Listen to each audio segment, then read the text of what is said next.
All right, what's happening, everyone?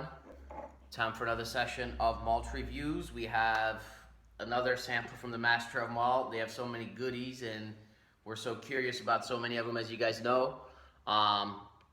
Tends to be very, very high-end stuff. When we get a sample, we don't usually get regular stuff, expensive stuff, expensive samples too, for the matter. But we have another Macallan sample.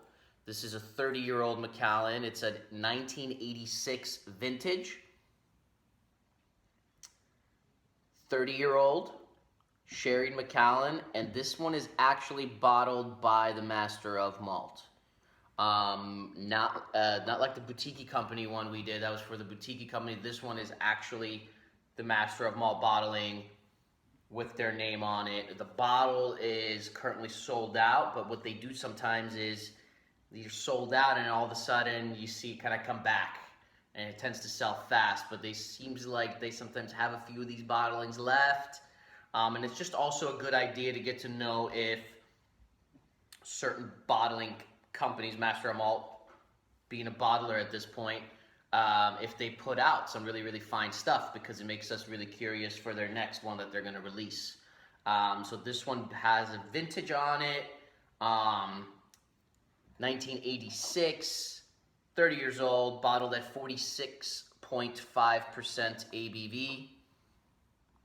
Color. Awesome. Yeah, like the color is pretty much awesome. This is a really, really, really dark, full mahogany. It's a dark mahogany to light coffee. Light used up coffee. Yeah, this is just exactly what you would kind of want to see if you're hearing 30-year-old sherried Macallan. You're expecting dark, you're expecting rich quality sherry casks, and this has been breathing for a little bit over 30 minutes, 40 minutes on the nose.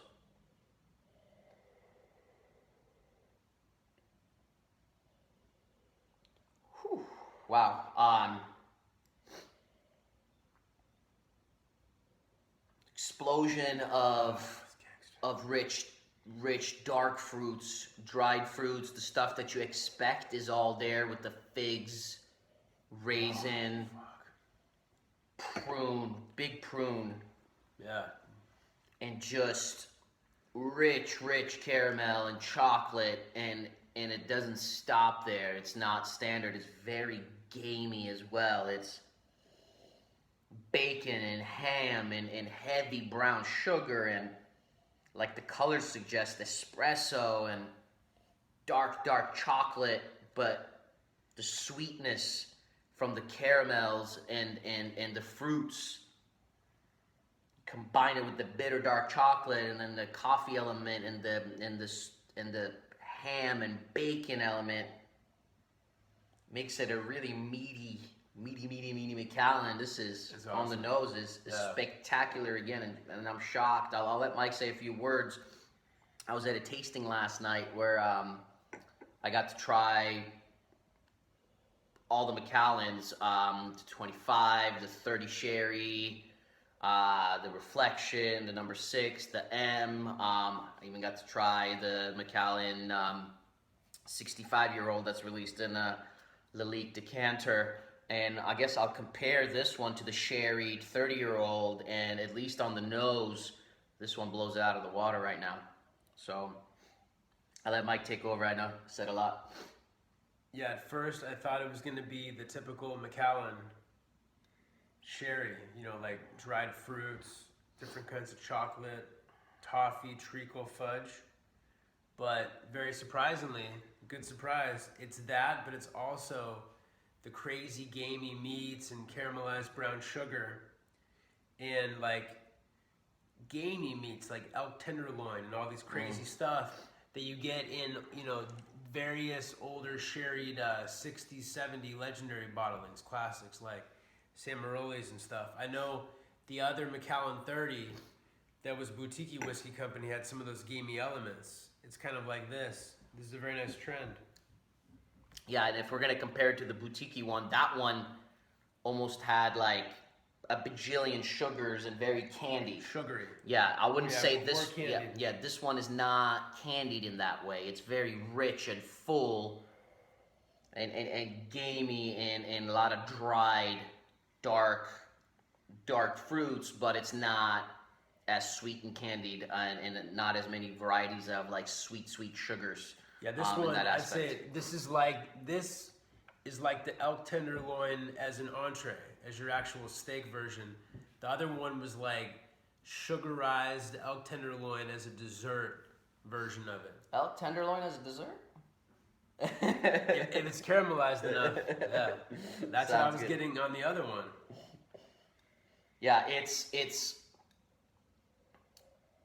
very balsamic is a word that That's the always connection. always comes to mind when something is just very oily and thick, and you have so much. You take this much of something and you just condense it, and it just becomes so balsamic and thick and rich. So absolutely getting some of that thick balsamic, both just the kind of standard balsamic vinaigrette and like a fruity kind as well. Really nice on the nose. I definitely getting some of that like sandalwood, that really nice wood element, but it's not too oaky on the nose. I don't know how the palate's gonna be. Tends to usually not be too oaky on the nose, but it definitely has. It does have like some exotic like scented woods. Yeah, the scented almost like woods. a bunch of really fancy candles, like sandalwood. Absolutely. But other types of woods as well, like in that scented kind of sweet candle form. Yeah, and I think the Boutique Company one did as well. It's awesome, man. But this is like that little extra complex edge to Macallan that is awesome. That's actually not that typical of the Macallan standard range. Yeah, They you know, usually go for a certain formula. the standard range, the 30-year-old, it wouldn't do this. This is so heavy and thick. It's not as balanced. Where the standard range one, at least on the nose, I don't enjoy as much. But they focus more on an elegant balance. Where I wouldn't call this an much of an elegant balance. This is like a beast coming through, right? Monster, elk tenderloin. So yeah, definitely for someone who likes them big and fat, and oily. Thick, you can eat it. Yeah. Like you were saying, you just said oily. To me, the balsamic note that comes out, it's the marriage of the oily elements with the sugar, with the sweet. And it is. It's like, it's the bridge that connects fruits to meats and back and forth. It's got everything. It's the complexity.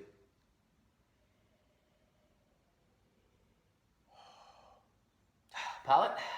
Let's do it. It's the ultimate salad dressing. Balsamic vinaigrette. Tiny. I'm gonna go tiny sip to introduce it.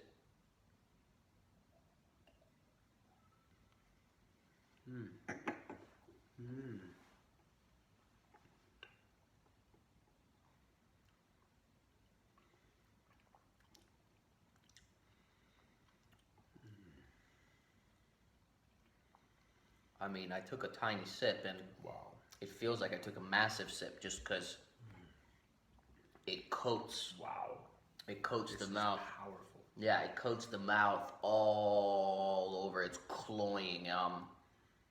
Definitely a lot more woodsy, woody on the palate than it suggested on the nose. But it was so big, and it's been sitting in, obviously rich sherry casks for a long time. You're expecting some of that, and it just comes through. I'm gonna go one more sip now that I've introduced it to my palate. I'm gonna take a tiny sip of water, and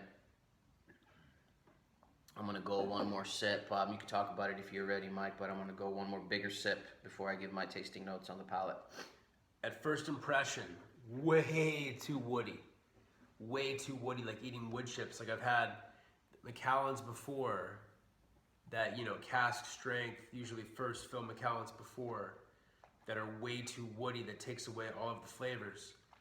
But 1 second later, less than that, it went away, and it's like the oak, the inside of the barrel, the wood, just coated with glue of brown sugar and game and the most beautiful meats like charcuterie, like crazy like salamis and capicola and like duck breast, elk tenderloin, the crazy gamiest meats, but then also dried fruits and caramel and brown sugar coated on the wood. So in that sense, it sounds weird. It's like taking that note, that effect, and it's making the wood less dry and much more palatable. And so that's amazing. That's nuts. So I took did you take a big sip or a tiny sip only? I took a tiny little dot out of the sip. Take a bigger sip and see if you change your mind a little bit. It's unfortunately such a beautiful nose and so big, but unfortunately too oaky. Too oaky for me. The cask as on the palate just kind of takes over the whiskey a little too much. I like a little oak back here, but once the oak is covering my whole entire mouth, it's gonna get a couple points less. Yeah. Don't get me wrong. I am getting some of those dried fruits. I am, rum raisin and heavy dark chocolate.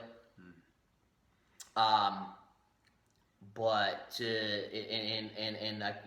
that elk you were talking about, you get the gamey elements. I mentioned bacon and ham. You get a little bit of that, but in order to say that it's matching up with the nose to get that full experience just on the palate alone, if I didn't nose this whiskey and it was a blind tasting and I only drank it, I probably wouldn't describe it in as beautiful of a way as we did in the beginning. The oak has taken over. It's very good, don't get me wrong. This score is really high, but it's not gonna score as high for me as the nose suggested. When we reviewed the Boutique Company one, I was blown away at looking at the color of a 30-year-old Macallan, same strength as this one. I was blown away that the palate, something that dark, sitting in oak for 30 years, giving off that rich color, that it wasn't overly oaky at all. It was very candied and luscious.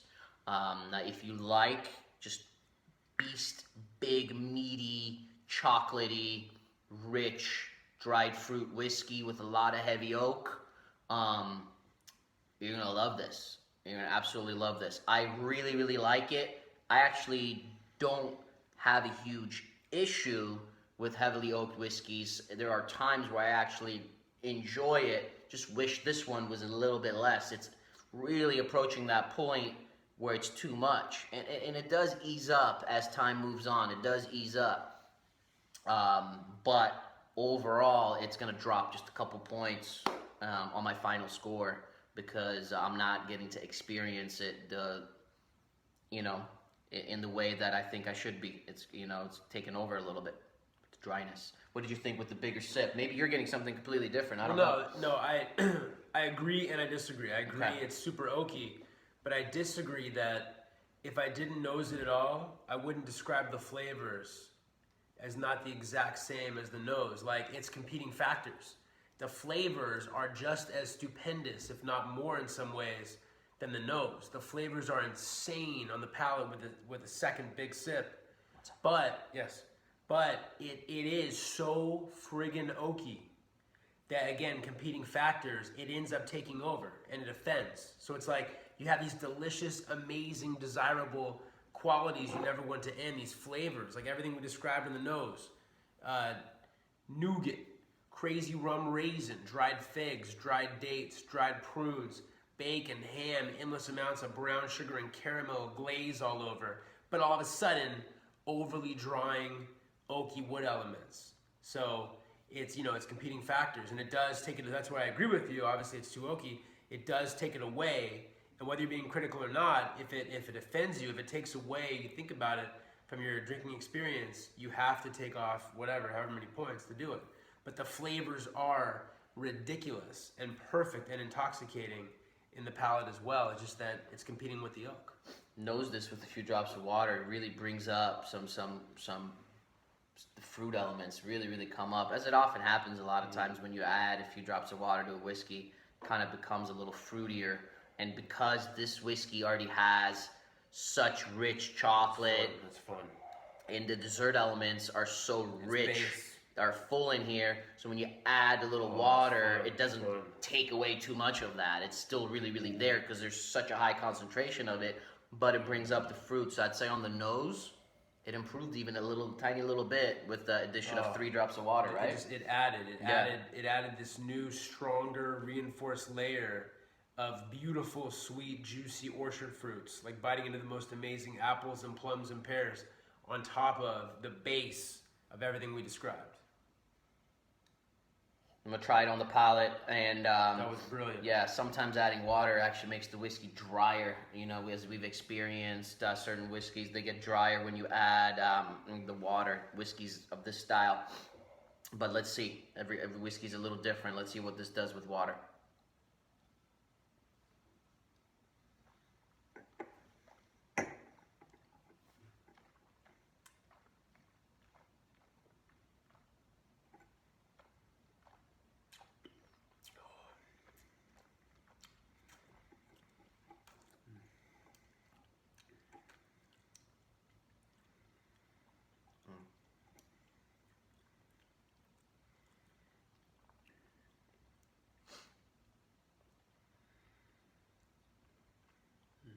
For me, this became juicier with the addition of water. It really allows me to experience the dried fruits a lot more in a more luscious way. Actually, it's drying, but my mouth is actually watering right now. Before it was like the wood completely took over, where now it's like it's still very woody. It's doing its part, but it's also allowing my mouth to water and crave a little bit more. So the addition of water definitely helped, but the oak does take over overall.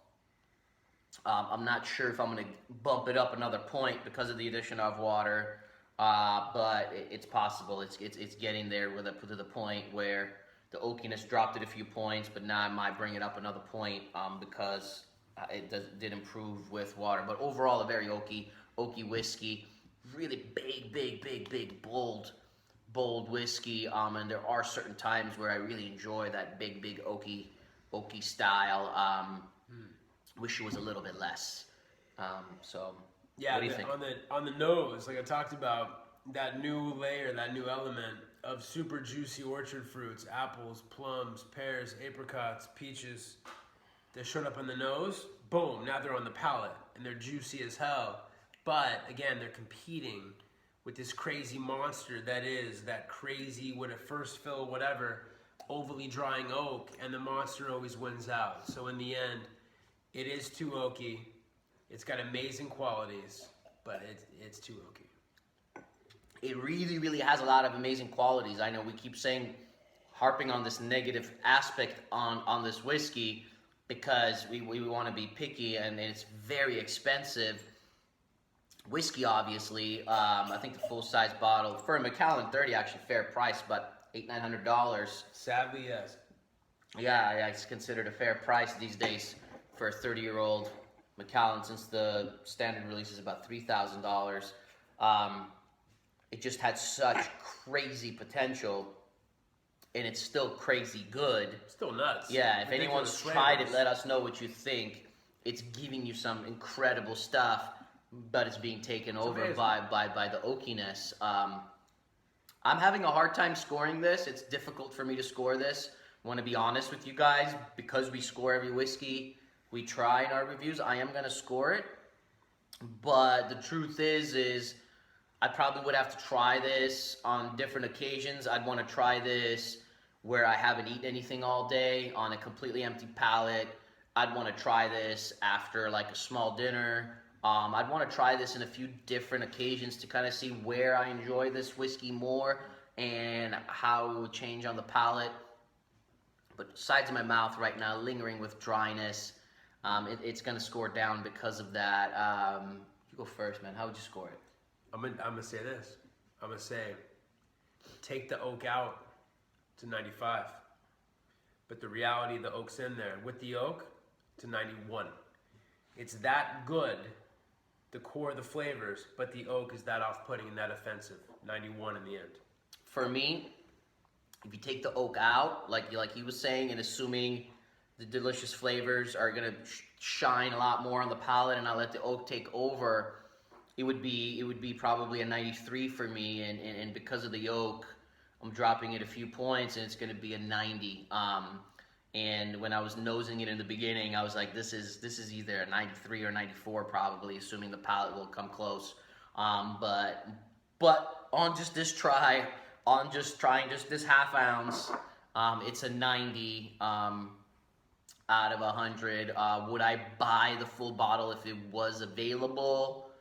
No, I'd put my money towards something else. I wouldn't spend $800-900 on this. But overall, some really, really enjoyable aspects. And if I had a full bottle of this, I'd spend a long time enjoying the nose and just taking small little sips, and with a few drops of water. That's so, the key. Yeah. We'll see you guys soon. Would love to hear from someone else if anyone has tried this. Absolutely. I've not seen any online reviews. I've not seen any comments on it anywhere else. But if someone has tried it, I would love to hear their opinion on it. See if they, agree or disagree. All right, you guys. We'll see you guys soon. Cheers. Cheers.